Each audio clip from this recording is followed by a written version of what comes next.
ये आकाशवाणी रायपुर है। प्रादेशिक समाचार बुलेटिन के साथ मैं दीप्ति चंद्रा।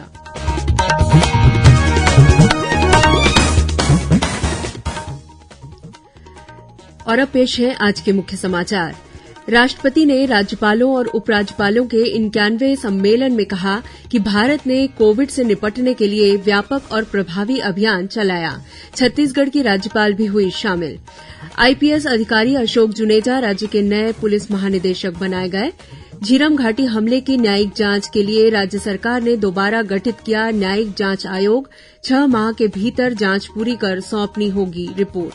और छत्तीसगढ़ की 36 भाजियों को संरक्षित करने वाले किसान दीनदयाल यादव को आज नई दिल्ली में जीनोम पुरस्कार से किया गया सम्मानित।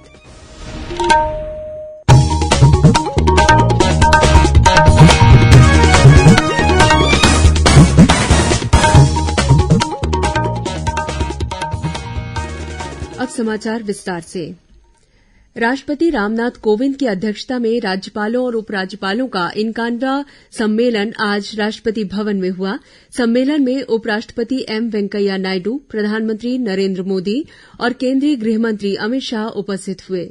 इस सम्मेलन में छत्तीसगढ़ की राज्यपाल अनुसुईया उइके भी शामिल हुई। राष्ट्रपति ने उद्घाटन भाषण में कहा कि भारत ने कोविड के खिलाफ व्यापक और प्रभावी अभियान चलाया है। राष्ट्रपति ने कहा कि देश में राष्ट्रीय शिक्षा नीति को कार्यान्वित करने में राज्यपालों और उपराज्यपालों की मुख्य भूमिका है।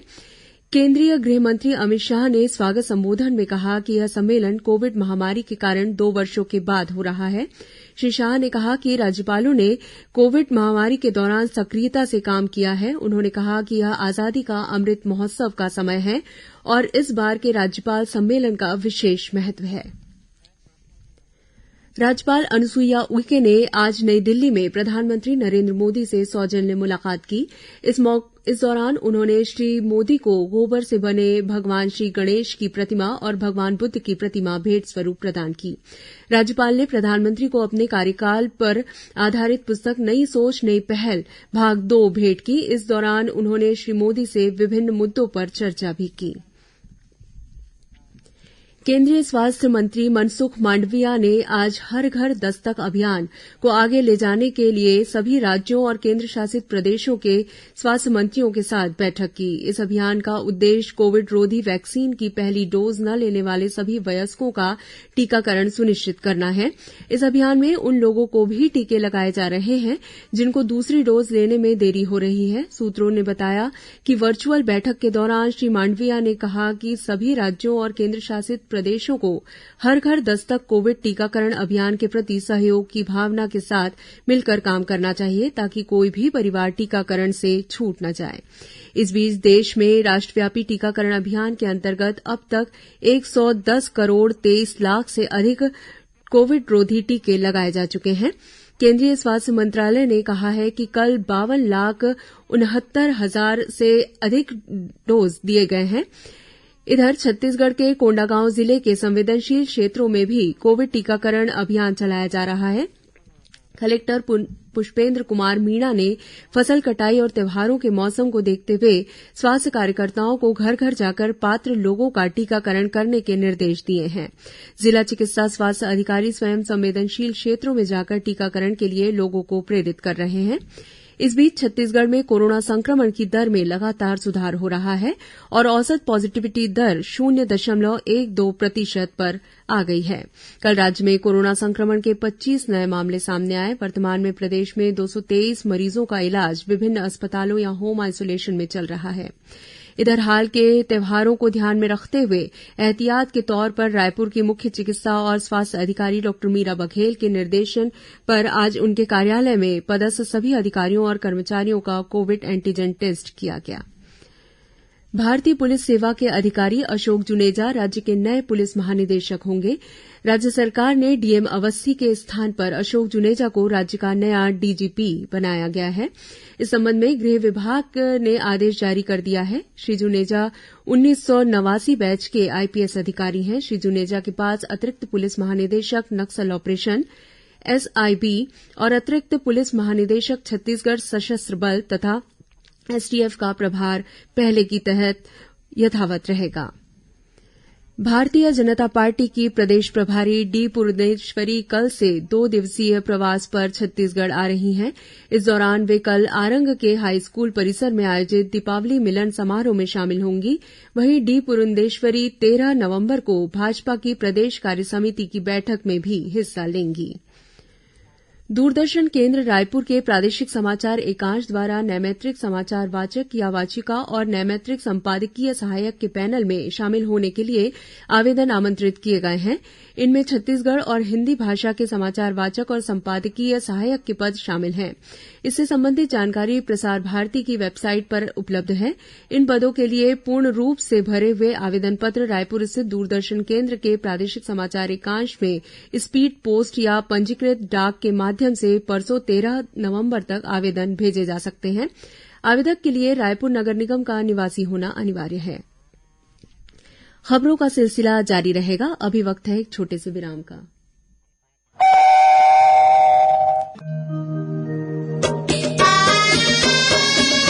आपकी बात माननीय मुख्यमंत्री भूपेश बघेल के साथ। सुनिए लोकवाणी की 23वीं कड़ी 14 नवंबर को सुबह 10:30 बजे से। लोकवाणी में इस बार माननीय मुख्यमंत्री उद्यमिता और जन सशक्तिकरण का छत्तीसगढ़ मॉडल विषय पर प्रदेशवासियों से बातचीत करेंगे। छत्तीसगढ़ के सभी आकाशवाणी केंद्रों, FM रेडियो एवं क्षेत्रीय समाचार चैनलों पर जनसंपर्क विभाग छत्तीसगढ़ शासन द्वारा प्रसारित।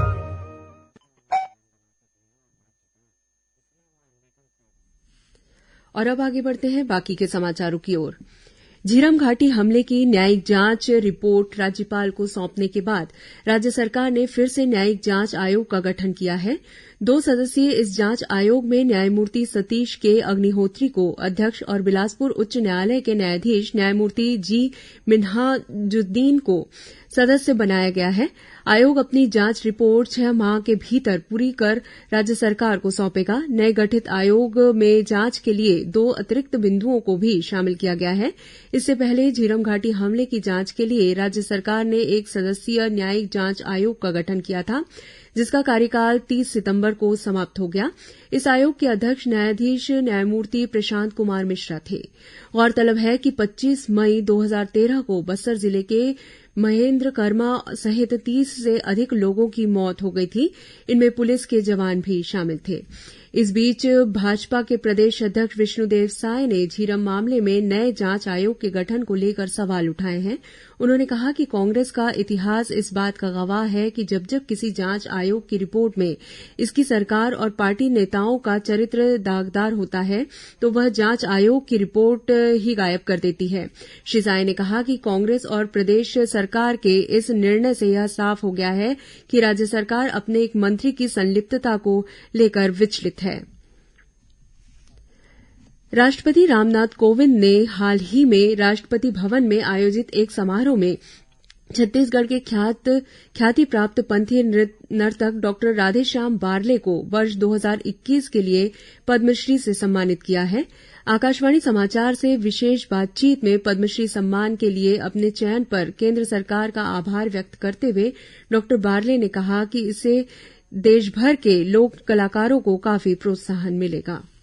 केंद्र सरकार ने हम जैसे लोक कलाकारों को पुरस्कार के लिए चुना है जो जमीनी स्तर पर कार्य कर रहे हैं। इससे लोक कलाकारों को अत्यधिक प्रोत्साहन मिलेगा। मुझे तो केंद्र के द्वारा प्रोत्साहित किया गया है, साथ ही मेरे जैसे हजारों और लोक कलाकारों को भी प्रोत्साहन मिलेगा। जमीनी स्तर के कार्यकर्ता को आज इस पद्म पुरस्कार के लिए चुना, इसके लिए मैं केंद्र सरकार को दिल से आभार व्यक्त करता हूँ।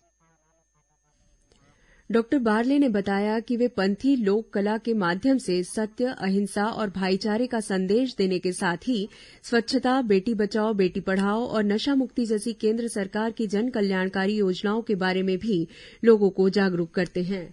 मैं पंथी नृत्य के माध्यम से संत शिरोमणि बाबा गुरु घासीदास के उपदेश, संदेश, उनका जीवन दर्शन, सत्य, अहिंसा, भाईचारा, मन के एक समान जैसे उपदेश और संदेश को जन जन तक पहुंचाने का कार्य किया है। इसके अलावा शासन के समस्त जन कल्याणकारी योजना जैसे बेटी बचाओ बेटी पढ़ाओ, स्वच्छ भारत अभियान, आयोडीन युक्त नमक, नशा मुक्ति, दहेज प्रथा, बाल विवाह और अभी कोरोना 19 जो चल रहे हैं उसके भी हमने पंथी गीत के माध्यम से शहरी क्षेत्र के अलावा गाँव के दूरस्थ अंचलों में भी हम लोगों ने प्रचार प्रसार कर संदेश देने का प्रयास किया है।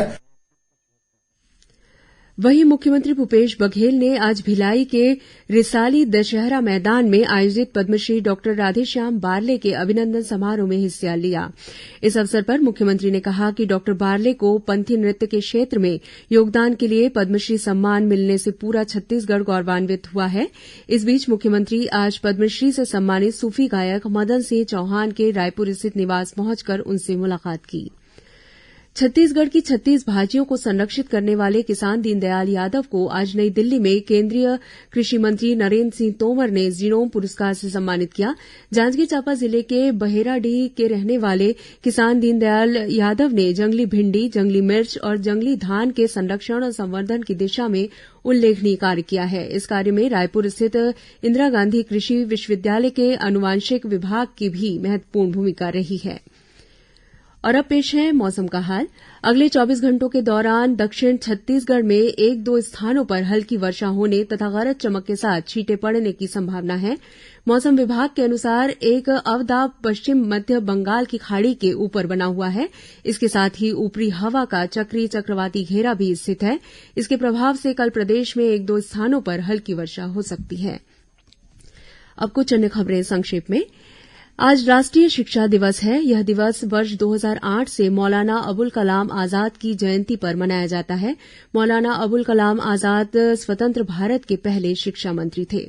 संघ लोक सेवा आयोग ने नई दिल्ली द्वारा आयोजित कंबाइंड डिफेंस सर्विस परीक्षा 14 नवंबर को 3 पालियों में आयोजित की होगी। वहीं इसी दिन national defence academy and national naval academy परीक्षा 2 पालियों में आयोजित की जाएगी। जांजगीर चांपा जिले के शासकीय अशासकीय महाविद्यालय, आईटीआई, पॉलिटेक्निक और कृषि महाविद्यालय में अध्ययनरत अनुसूचित जाति, अनुसूचित जनजाति और पिछड़ा वर्ग के विद्यार्थी पोस्ट मैट्रिक छात्रवृत्ति के लिए 30 नवंबर तक ऑनलाइन आवेदन कर सकते हैं।